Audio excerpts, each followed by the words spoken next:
असली हिंदू हैं वो सामने आए, गौ माता की रक्षा के लिए खड़े हों, और जो नकली हिंदू हैं अगर उनको लगता है कि वो भी असली हिंदू हैं तो आएँ, जो 2 प्रश्न हमने उठाए हैं उसका जवाब दें। हमने आज अखाड़ों को, महामंडलेश्वरों को, संतों को, महंतों को, अलग अलग संप्रदाय में जो धर्माचार्य हैं, जो अपने आप को धर्माचार्य कहते हैं, जो टीवी मीडिया में, सोशल मीडिया में वक्तव्य देते रहते हैं, उन सबको कहा है कि आदित्यनाथ के बारे में हमने 2 प्रश्न शास्त्रीय उठाए हैं, या तो आकर के उस पर हमसे चर्चा करके हमको संतुष्ट करिए, और नहीं तो फिर हमारी ओर खड़े होइए, और नहीं तो हम ये मानेंगे कि आप गलत जानते हुए भी गलत व्यक्ति के साथ खड़े हैं।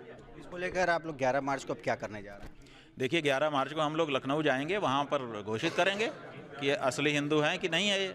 अभी तो यही एकमात्र सीधा सा प्रश्न है कि आदित्यनाथ जी असली हिंदू हैं कि नकली हिंदू हैं। यही एक लाइन का सवाल है, इसी का सब जवाब आना है।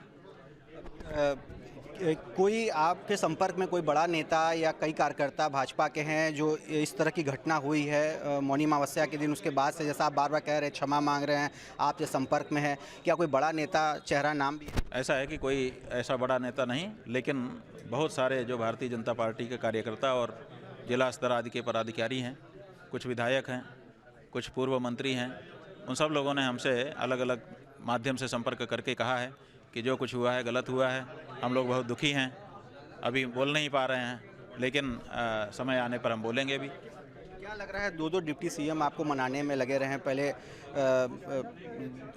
पहले वहाँ माघ मेले में भी आपको मनाने की कोशिश किया गया, फिर अब यहाँ फिर आपको ब्रजेश पाठक ने मनाने की कोशिश की, तो आखिर क्यों वो उनकी बात आप नहीं मान रहे हैं, या उनके कहने अनुसार क्यों नहीं? नहीं, देखिए, ऐसा है कि जो मौर्य जी हैं उन्होंने पहले अनुनय किया था, तो हमने सोचा था कि वो आएंगे, लेकिन फिर बाद में उन्होंने दूसरा वक्तव्य दिया कि अगर मुझे आदेश मिलेगा तो मैं जा पाऊँगा।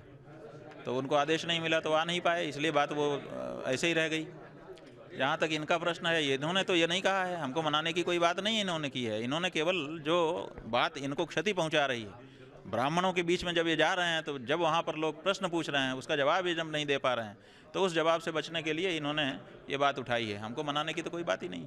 दार्शनिक पृष्ठभूमि के दृष्टिकोण के लोग हैं, जैसा कि आपने ब्रजेश पाठक जी को भी कहा कि सनातन दार्शनिक दृष्टिकोण से पृष्ठभूमि के, उन्होंने जो पाप पुण्य की बात उठाई कि पाप लगेगा, महापाप लगेगा, समय पर इसका फल भोगना पड़ेगा, तो ये जो बात थी ये हिंदू धर्म की दार्शनिक पृष्ठभूमि है, ये आधार भित्ति है, इसी पर तो पूरा हिंदू धर्म खड़ा है, पाप पुण्य की अवधारणा पर ही।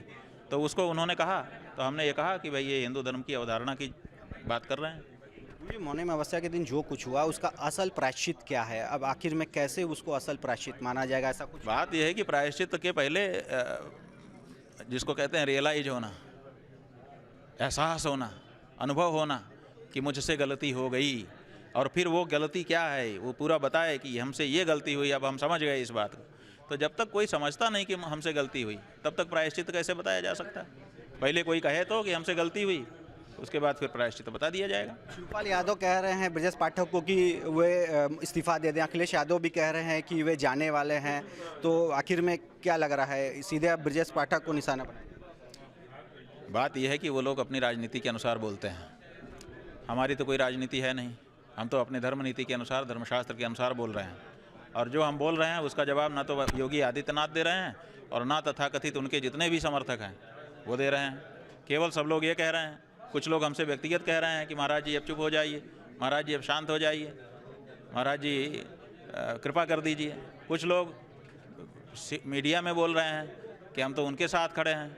ये सब हो रहा है, लेकिन जो मूलभूत प्रश्न हमने उठाए हैं, जो सनातन धर्म के प्रश्न हैं, जिनसे हमारी आने वाली पीढ़ी प्रभावित होने वाली है, उन प्रश्नों पर तो कोई चर्चा ही नहीं कर रहा है। लेकिन बटुकों का सम्मान कर रहे हैं, तिलक लगा रहे हैं, उनको सम्मान दे रहे हैं, इससे कुछ तो नतीजा नहीं। अरे भाई, जिस प्रदेश के मुख्यमंत्री हैं वहीं तो गौआ कट रही है, वहीं तो मांस का व्यापार हो रहा है, वहीं तो गाय को पशु के रूप में दर्ज किया गया है। इस बारे में क्या है? इस बारे में भी तो बोलें वो। अभी इस बारे में कहाँ उनका वक्तव्य आया है? तो ये थे हमारे साथ शंकराचार्य स्वामी अभिमुक्तेश्वरानंद सरस्वती, जिन्होंने 11 मार्च को लखनऊ कूच करने की घोषणा की। संध्या सवाल, वाराणसी आज तक।